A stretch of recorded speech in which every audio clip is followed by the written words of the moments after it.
die.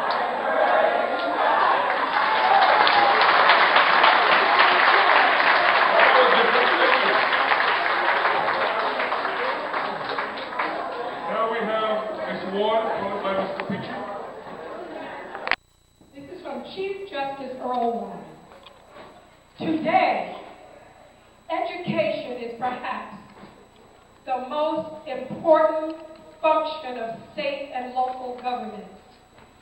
Compulsory school attendance laws and the great expenditures for education both demonstrate our recognition of the importance of education to our democratic society.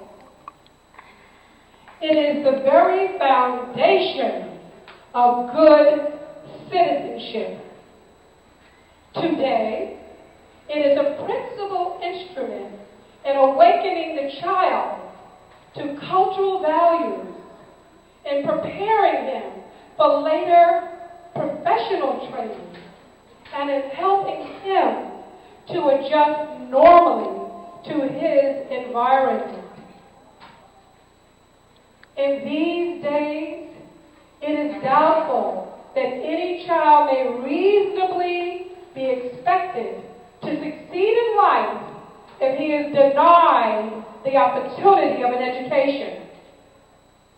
Such an opportunity, where the state has undertaken to provide it, is a right which must be made available to all on equal terms.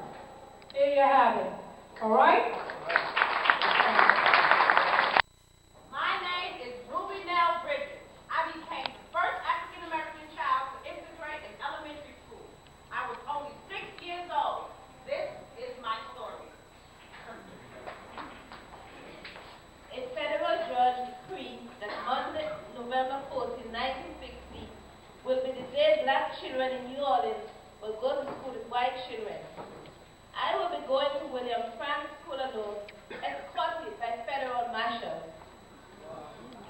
The morning of November 14th, federal marshals drove my mother and me the 5 blocks to William Frank.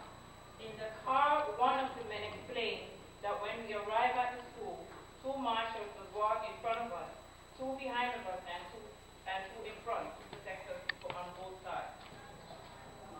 That reminded me of what Mama taught us about God, that He's always there to protect us.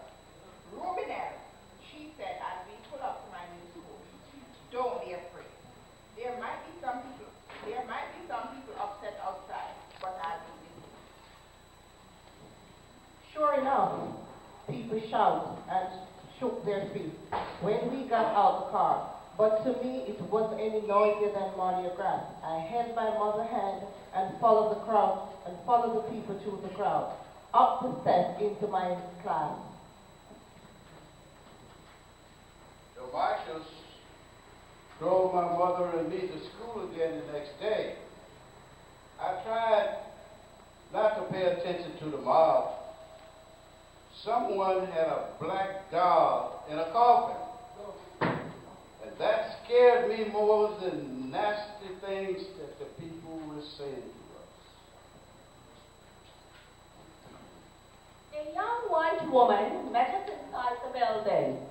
She smiled at me. Good morning, Ruby Nell. Welcome. I'm your teacher, Miss Henry.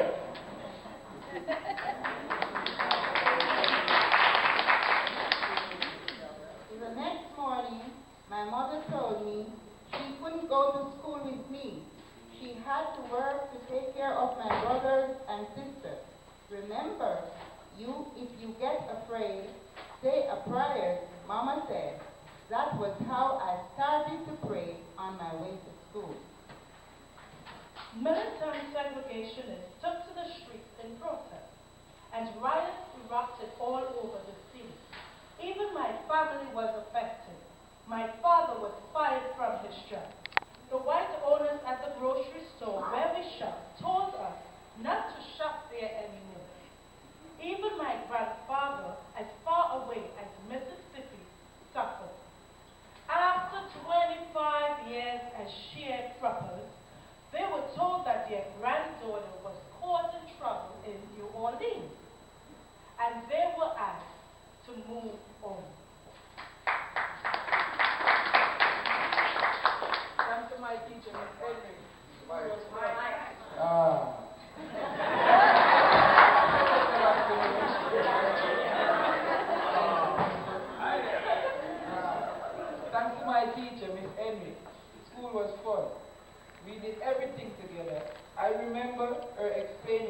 segregation to me and why some people were against it.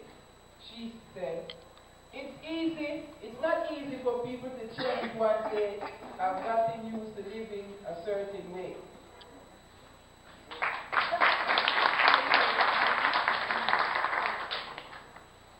Even though I was 6 years old, I knew what she meant. The people I passed every morning as I walked up the school steps were full of hate. They were white, just like my teacher, but she was the most loving person I have ever known. The greatest lesson I learned this year from the Tenerife class. Dr. Martin Luther King Jr. tried to teach us all, never judge people by the color of their skin.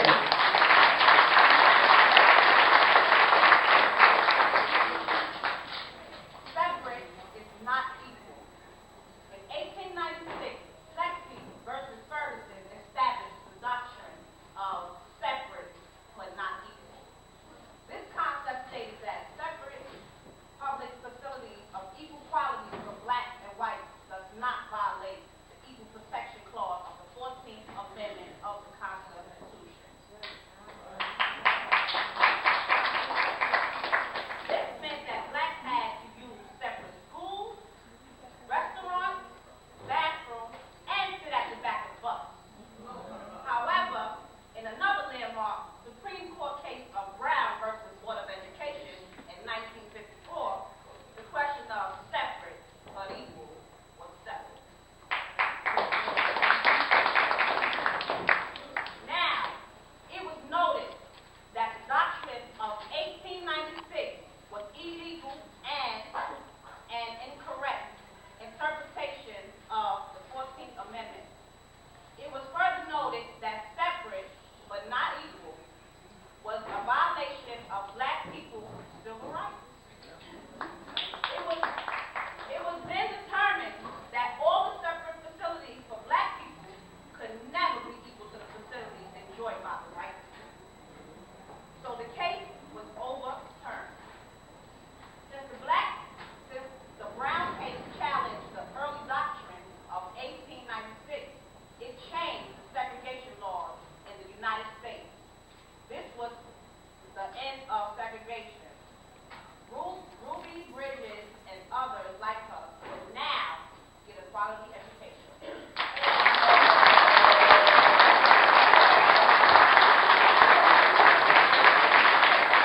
Well done, very well done. Mr. Capici and Mr. Mesidol, followed by Mr. Reason Waters. Let's try to move quickly, please. We're just a little behind time.